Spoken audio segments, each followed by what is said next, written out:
Putin invoked the nuclear threat with Belarus after Trump once again targeted the rival axis formed by Russia, China, Iran, and Cuba.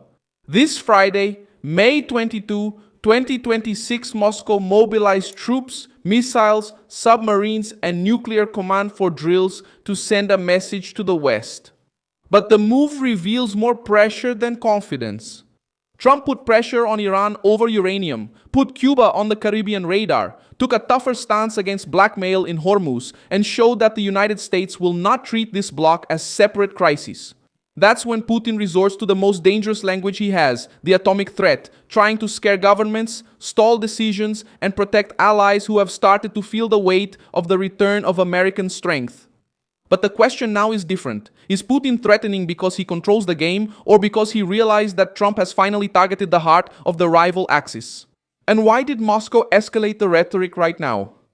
I'll tell you all about that in a moment, but now you'll want to subscribe to the channel to stay well informed with real-time information in the best journalistic quality ever seen, with the credibility standard of Milson Alves. The operation involved Russian and Belarusian forces on land, sea, and air. According to the Associated Press, there were 64,000 troops, more than 200 missile launchers, 140 aircraft, 73 warships, and 13 submarines, including 8 with intercontinental ballistic missiles. The exercise tested systems such as IRs, Siniva, Zircon, Kinjal, and Skandar. In practice, Putin put the nuclear machine on display to show that Russia still wants to be treated as a power capable of paralyzing the world through fear. Putin said that nuclear weapons are a last resort, but he also stated that global tension requires maintaining the readiness of the Russian nuclear triad. Alexander Lukashenko reinforced the same tone by saying that Belarus does not threaten anyone, but has nuclear weapons and is ready to defend its territory. This statement did not come out of nowhere. It came up while Moscow tries to maintain its influence over Belarus, pressure Ukraine, intimidate NATO, and show China, Iran, and other governments that it can deliver that are betting on the weakening of the United States. Trump does not appear in this crisis as someone who is cornered. The American president once again used direct pressure, calculated uncertainty, and strategic presence to put the rival bloc on alert. He targets Iran for its nuclear program, sees Cuba as a communist foothold in the Caribbean, and treats the rapprochement between Putin and Xi Jinping as part of the same bloc that tries to challenge Washington.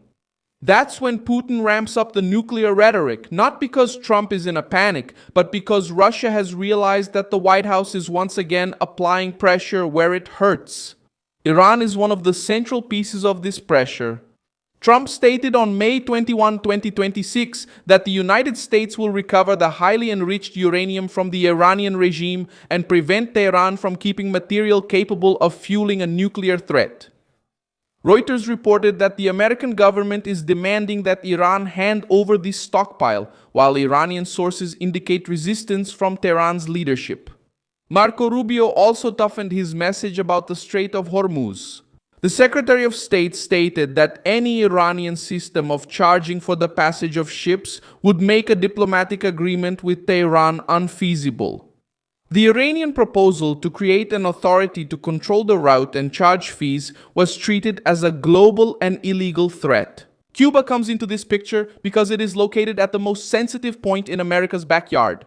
Trump denied that the presence of aircraft carriers near the island is intended to intimidate the Cuban regime and said that the intention is to help the Cuban people on a humanitarian basis. But the symbolic power of this movement is impossible to ignore.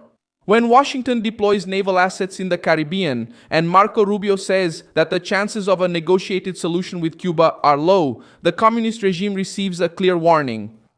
The island will not be treated as an open arena for Moscow, Beijing, or Tehran's influence.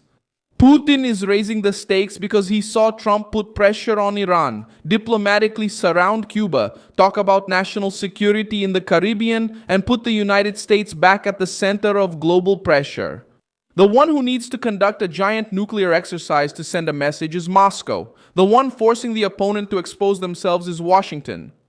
The rapprochement between Putin and Xi Jinping also needs to be viewed without naivety. When authoritarian leaders stage unity, they're not just showing strength, they're also trying to compensate for vulnerability. Russia needs China to stay afloat economically and diplomatically. China uses Russia as a spearhead against the West.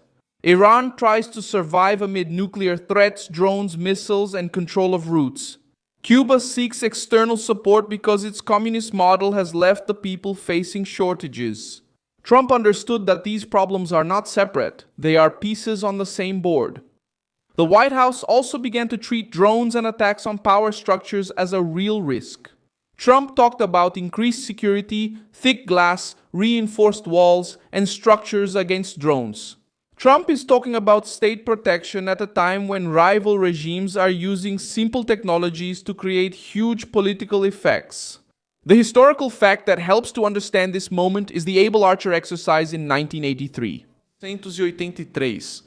During the Cold War, NATO conducted nuclear command training, and the Soviet Union interpreted part of the movement as possible preparation for a real attack. Official American documents show that that episode increased tension and revealed how military exercises can become instruments of pressure, fear, and strategic calculation.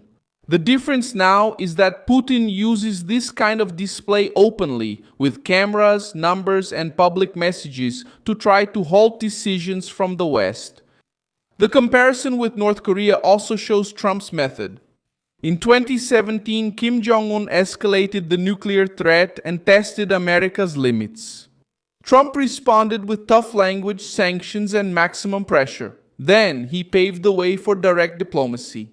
What his critics called madness turned into a combination of strength and negotiation. This logic now appears against Iran, Russia, and Cuba. Other nations have already understood that weakness invites aggression. Israel does not wait for moral authorization from international organizations. When it sees an existential threat near its borders, Poland and the Baltic nations go on higher alert when they notice Russian movements. Gulf nations react with concern when Tehran tries to control the Strait of Hormuz. Each region has its own wound, but the logic is similar. When a regime tests the limits, someone needs to show that the cost has gone up. Trump is applying this on a global scale, connecting the Caribbean, the Middle East, Europe, and the Indo-Pacific in the same pressure calculation.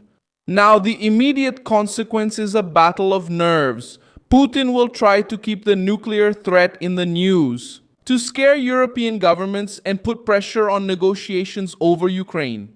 It emerges as a sign that Moscow felt the weight of a White House that is once again targeting the entire bloc, without separating Cuban communism or Iranian blackmail, Chinese expansion and Russian intimidation. I am Milson Alves, an internationalist, and my purpose is to keep you well informed with the truth every day. The news links are in the video description. Like this video, subscribe to the channel, and at the end, check out the comments so you can be even more engaged with the Milson Alves community.